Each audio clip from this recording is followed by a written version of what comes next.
Hello dear students, Assalamu alaikum. I am Muhammad Ashraf and you are watching Ishfaq channel. Dear students, in this lecture we will be discussing and talking about the conditional sentences and its different types. What are the conditional sentences? It has two clauses. One is the if clause or the conditional clause. Second is the main clause or the result clause. In the conditional clause we always said about the condition. ठीक है, हम कोई शर्त लगाते हैं, कोई condition लगाते हैं, ठीक है, और सेकंड में उसका रिजल्ट बता देते हैं, जो कि मेन क्लॉज कहते हैं, या तो उसका रिजल्ट बता देते हैं, जिस also called as the result clause. So it is divided, the conditional sentences are divided into 5 types. Its first one is the first condition or the will condition. We use the will in the first condition. Then comes the second condition. We use would. It's also called as the would condition. Then comes the third, also called as the would have condition. Then comes the mixed condition, and last the zero condition. And now we will be discussing one by one each of these types of the conditions. So dear students, now come the first type of the conditional sentence. देखिए first type को हम will condition भी कहते हैं, कि हम sentence में will का यूज करते हैं. ठीक है, अच्छा, we can define the first condition और विल कंडीशन से that when we say such kind of conditions there comes the probability. ठीक है, इम्कानात बढ़ जाते हैं और पॉसिबिलिटी बढ़ जाती है, एक्सपेक्टेड हो जाता है. ठीक है, to happen. If the condition is fulfilled the result will be expected to happen.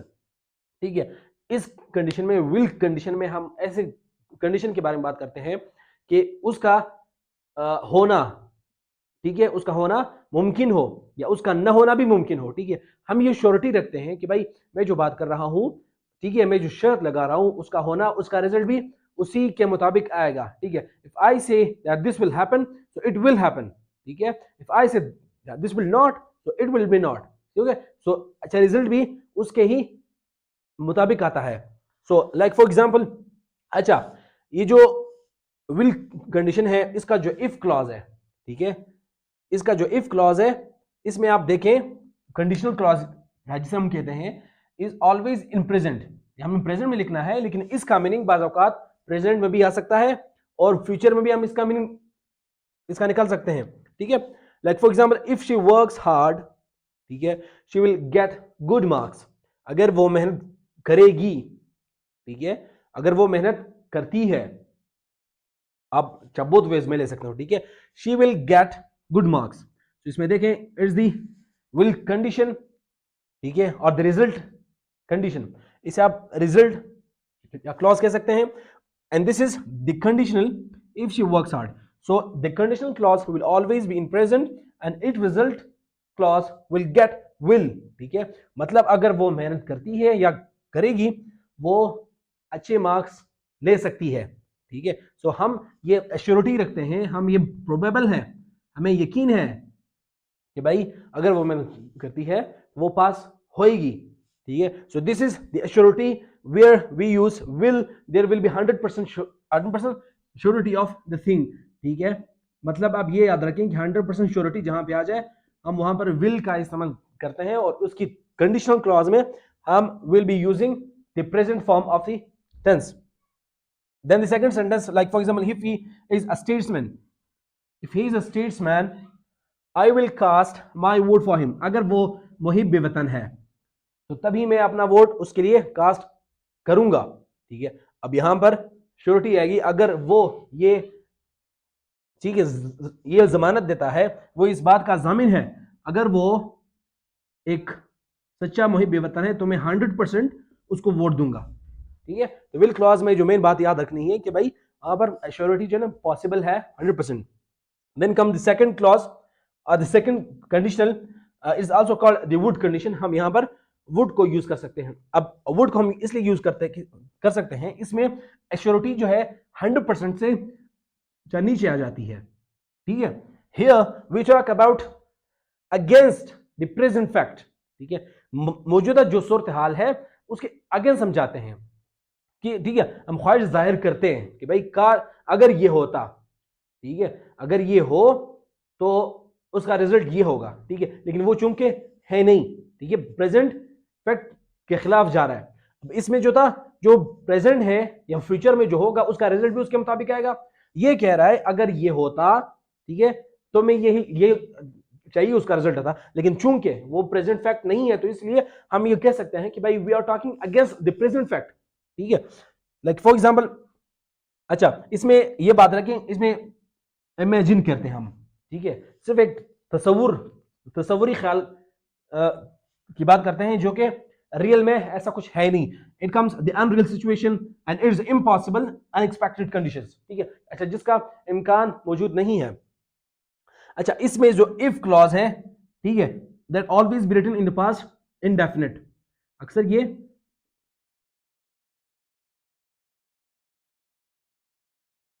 Indefinite में लिखते हैं the if clause which is the conditional clause. Like for example, if he had the money, अगर उसके पास money होता, ठीक है, it is the past tense, he would come with us, ठीक है, वो हमारे पास आता। अगर उसके पास पैसे होते तो वो डेफिनेटली हमारे पास आते, लेकिन चूंकि अब प्रेजेंट की बात हो रही है, उसके पास पैसे है नहीं है, तो इसलिए वो हमारे साथ नहीं आ सकता। इसलिए हम कह सकते हैं कि भाई we are talking about against the present fact. Studios, now come the third type of the conditional. Third type of the condition can also be called as would have condition, because in the result clause we use would have. अच्छा इसमें से देखें जो if clause है, ठीक है, if clause में we used for imagination against the past fact। ठीक है, हम imagine करते हैं but about the past fact। previously we were imagining about the present fact। ठीक है, here we imagine about the past fact, we talk against the past fact। ठीक है, जो पास्ट में जो हालत होनी चाहिए हमने ख्वाहिश जाहिर की, ठीक है, लेकिन पास्ट में कुछ ऐसा था नहीं, तो इसलिए फिर वी यूज वुड हैव। ठीक है, रिजल्ट क्लॉज में। अच्छा if clause is written in the past perfect, जो इफ क्लॉज है, ठीक है, और मेन क्लॉज है, वो पास्ट परफेक्ट में आएगा। जिसका रिजल्ट क्लॉज है that will be written in the would have. ठीक है, वहां पर वुड हैव का इस्तेमाल आएगा। और सेकंड, वहां पर जो वर्ब यूज होगा, there always be use third form of the verb. ठीक है, V3 यूज किया जाएगा। ठीक है, ये आपने याद रखना है। Like for example, if she had worked hard, ठीक है, इफ शी, अगर वो मेहनत कर चुकी होती, उर्दू में हम कर कर चुकी होती, कर चुका होता, या कर चुके होते। ठीक है, जो चे और काफ का इस्तेमाल होता है, so here we use in the past perfect। अगर वो मेहनत कर चुकी होती, she would have got, we use third form of the verb, she would have got good marks। अगर वो मेहनत कर चुकी होती, वो अच्छे नंबर ले चुकी होती। ठीक है, लेकिन ऐसा कुछ नहीं था, so we talk against the past fact। if I had had money I would have lent you, third form of lend, that is the lent, land। अगर मेरे पास पैसे होते, so here the first had is used। if I had money, it is used as the helping verb or the verb of the perfect। second, it has the position। अगर मेरे पास होते, ठीक है, अगर मेरे पास पैसे होते, like in this sentence it is used as the perfect and we use the third form of the verb। ठीक है, ये हैज और हैव का थर्ड फॉर्म ऑफ है। ठीक है, had, if I had money, तो अगर जहां पर दो हेड एक साथ आ जाए तो आपने घबराना नहीं है। आपने क्या करना है, जो फर्स्ट है that will be the verb और the helping verb, it will be the third form of V3। If I had money I would have lend you, या I would have lend him, अगर मेरे पास पैसे होते, ठीक है, तो मैं उसे दे देता। तो पास की बात हो रही है और मेरे पास चूंकि पैसे नहीं थे तो इसलिए मैं नहीं दे सका। Then come the fourth condition, इसको हम मिक्स कंडीशन भी कहते हैं। ठीक है, मिक्स कंडीशन इसलिए कहते हैं क्योंकि इसमें बाज़ औक़ात we imagine against the past fact. ठीक है, हम पास्ट फैक्ट के बारे में भी इसमें तस्वुर कर सकते हैं और we imagine against the present fact. ठीक है, सो प्रेजेंट फैक्ट और पास्ट फैक्ट को अमलगमेट करके we used the mix condition. Like for example, if you had been present yesterday, ठीक है, if you had been present yesterday you would not be fined। अब इसमें देखें, if you had been present yesterday, अगर कल आप मौजूद होते, ठीक है, अगर कल आप मौजूद होते तो आज आपको फाइन नहीं होती। So here we have imagine about the past form. ठीक है, हमने पास्ट को क्या इमेजिन किया। एक और बात याद रखने की है, why we have used been over here, ठीक है, as we have studied that whenever there comes the time और ड्यूरेशन, ठीक है, जब टाइम की बात आ जाती है, ठीक है, तो हमने टाइम के साथ सिंस बीन का यूज करना है, सही है। तो इसलिए if you had been present yesterday, अगर कल आप मौजूद थे, अगर मैं कहूं बीन को हटा के if you had present in the class, अब मैंने क्लास की बात की है, टाइम की बात नहीं की है, तो इसलिए फिर I have not to use the word been. जब यहां पर टर्म ड्यूरेशन की बात हो गई, तो if you had been, if I had been present yesterday, अगर कल आप मौजूद होते तो आज आपको जुर्माना नहीं किया जाता, ठीक है। And in the second sentence, if he had attended the school, ठीक है, अभी पास में गया है लेकिन it is against the present fact, ठीक है। If he had attended the school, अगर वो स्कूल पढ़ चुका होता, because it is the past perfect tense. या इसी तरह जो फर्स्ट में देखें, अगर आप कल मौजूद हो चुके होते, तो इसी तरह इसमें देखें, अगर वो स्कूल पढ़ चुका होता, he would not be working as, ठीक है। अब यहां पर प्रेजेंट का इस्तेमाल हो रहा है सेंटेंस का, प्रेजेंट कंटिन्यूअस का, he would not be working as a peon today, अगर वो स्कूल पढ़ चुका होता तो वो आज बतौर चपरासी काम न करता, ठीक है। Then comes the fifth conditional, it is also called as the zero condition. Zero condition इसलिए कहते हैं because it expresses the natural ways like automatic results, ठीक है, कोई एक्शन होता है उसका रिजल्ट भी उसी के मुताबिक आता है, ठीक है, मतलब उसके अगेंस्ट नहीं जाता, ठीक है। ऑटोमेटिक रिजल्ट, अगर मेहनत करता है तो अच्छे मार्क्स लेके आएगा, मेहनत नहीं करता अल्टीमेटली फेल हो जाएगा। हैबिट्स, आदतें होती हैं, बाज़ facts, we talk about the facts, nature and law, ठीक है। तो ये कुछ ऐसी जगह है जहां पर we use the zero condition because the result comes ultimately same as what has said. Like for example, if she works hard she passes the exam. अब यहां पर कोई शर्त नहीं लग रहा, लेकिन सिर्फ वो कहती हैं अगर वो मेहनत करे, ठीक है, वो मेहनत करती है नहीं, अगर वो मेहनत करे वो पास हो सकती है, ठीक है। Then comes if I asked him a question he became angry, अगर मैं उससे सवाल पूछूं या पूछता, because is the past tense, ठीक है। If I asked him a question he became angry, वो नाराज होता। तो क्योंकि अब इसमें जो सेकंड है, सेकंड जो आपने याद रखना है कि भाई इफ क्लॉज में और मेन क्लॉज में दोनों में जो सेंटेंसेस है वो सेम ही आएंगे। अगर यहां पर प्रेजेंट आ रहा है इफ क्लॉज में, तो वहां पर भी प्रेजेंट में ही लिखना पड़ेगा। अगर इफ क्लॉज में पास्ट टेंस आ रहा है तो इसीलिए जो रिजल्ट क्लॉज होगा, जब मेन क्लॉज होगा, वहां पर भी पास्ट का ही यूज करना पड़ेगा। Like in this examples we have seen that if she works hard, तो here we use present indefinite, उसका जो रिजल्ट क्लॉज है, ठीक है, वो भी प्रेजेंट इंडेफिनिट में ही आ रहा है। और if I asked him a question, we have asked in the past indefinite, ultimately its result sentence will be written in the past indefinite. So dear students, now we'll look into the fact that whenever we are asking about questions in case of the conditional sentences, जब conditional हालत में हम सवाल पूछते हैं तो कैसे हम सवाल पूछते हैं, ठीक है। आइए देखिए whenever we are asked to questions, we know that we discuss 5 conditions of the conditional sentences, ठीक है। तो जब भी फर्स्ट कंडीशन की बात हो या विल कंडीशन की बात आ जाए, जहां पर we use only will in the result clause, ठीक है। Like for example, what will happen if she works hard, हमने पढ़ा, देखें if she works hard is the if clause, ठीक है, और the main clause if she works hard comes in the present indefinite.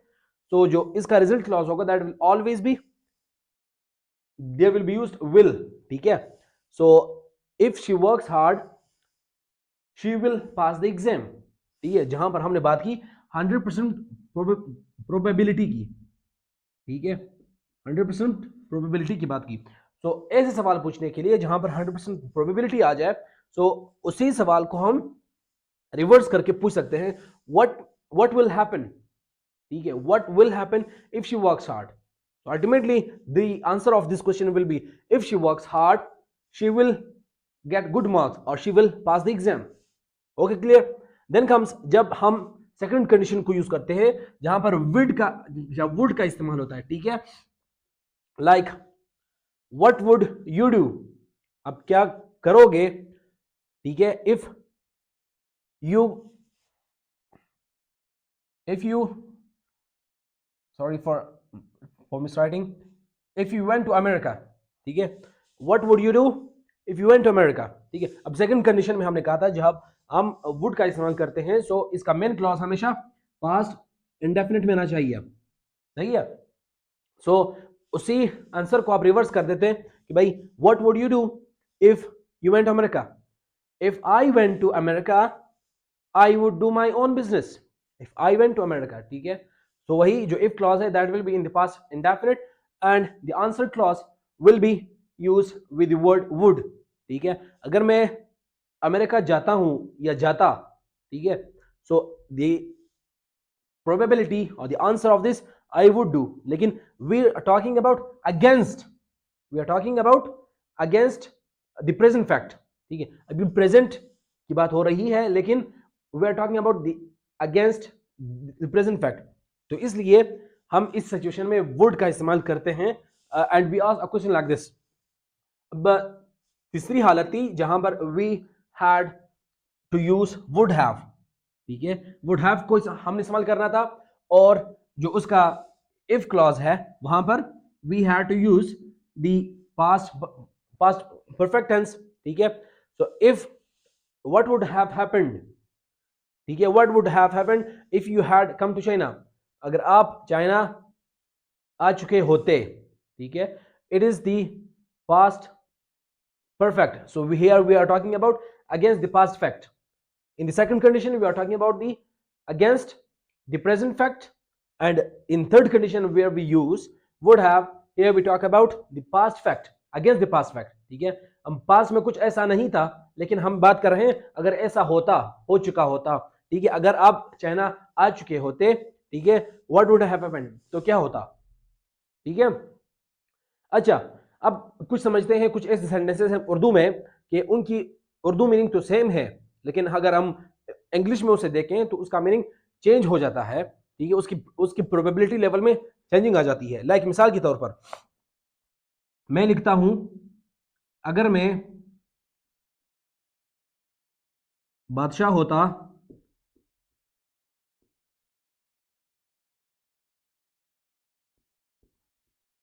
तो मैं मुल्क के हालात बदलता, ठीक है? अब ये एक सेंटेंस है अगर मैं बादशाह होता तो मैं मुल्क के हालात बदलता, ये उर्दू में तो आपको लग रहा है कि ये कौन कह रहा है, ठीक है? लेकिन अब इसको अंग्रेजी में अगर इसकी ट्रांसलेशन की जाए it will be translated as, देखें, if if I were the king,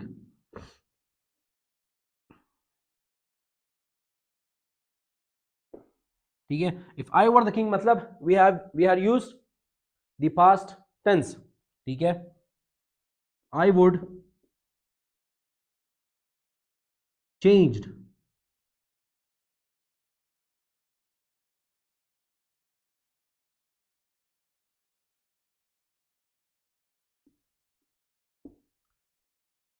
the conditions of the country,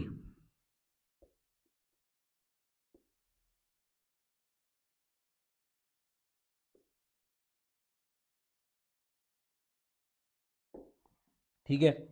अब ये इंग्लिश में कि भाई अगर मैं बादशाह होता तो मैं मुल्क के हालात बदलता, ठीक है? अब यहां पर एक बात याद रखें, जब भी वुड का इस्तेमाल आ जाए, ठीक है? इफ आई वुड, ठीक है? मतलब इन द रिजल्ट क्लॉज अगर वुड का इस्तेमाल आ जाए तो आपने ये समझना है कि भाई ये बंदा कौन बोल रहा है, ठीक है? यहां पर बोलने वाले की बात आ जाती है. इट मीन्स अगर वुड आ गया तो मतलब कॉमन पर्सन कह रहा है, ठीक है? कॉमन मैन, ये बात कॉमन मैन कह रहा है कि भाई वो एक ख्वाहिश जाहिर कर रहा है लेकिन ऐसा कुछ है नहीं, ठीक है, वो प्रेजेंट में अपनी ख्वाहिश जाहिर कर रहा है। वो कह रहा है कि भाई अगर मैं बादशाह होता, ठीक है, तो मैं मुल्क की हालत बदलता। अब चूंकि अनएक्सपेक्टेड है, इम्पॉसिबल है, वो बन नहीं सकता, ठीक है। इफ इन केस अगर इसकी जगह मैं यूज करूं विल को, आई विल चेंज, ठीक है, will come the I will change the conditions of the country. If I were the king, I will change the condition of the country. ठीक है। अब यहां पर कहने की बात यह है कि भाई अगर मैं बादशाह होता तो I will, so will हमेशा हमें प्रोबेबिलिटी बताता है जो कि 100% है, ठीक है, 100% प्रोबेबिलिटी की बात है। तो मतलब ये जो बंदा कह रहा है, ये बंदा कोई आम आदमी नहीं है, ये ऑलरेडी कोई पॉलिटिशियन है, कोई मिनिस्टर है, कोई he has some position in his life, like for example he has politician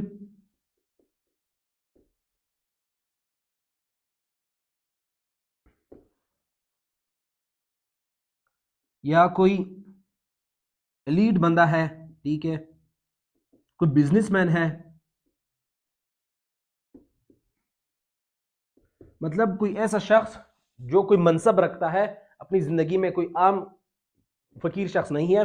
अगर वो बात कर रहा हो और वो अपने सेंटेंस में यूज करे आई विल, तो विल का मतलब है कि भाई वो हर हाल में ही कैन डू दिस, ठीक है, मतलब उसकी प्रोबेबिलिटी है अगर वो बादशाह बन जाए, ठीक है, अगर वो वाकई बन जाए, ठीक है, तो वो हालात बदल सकता है, ठीक है।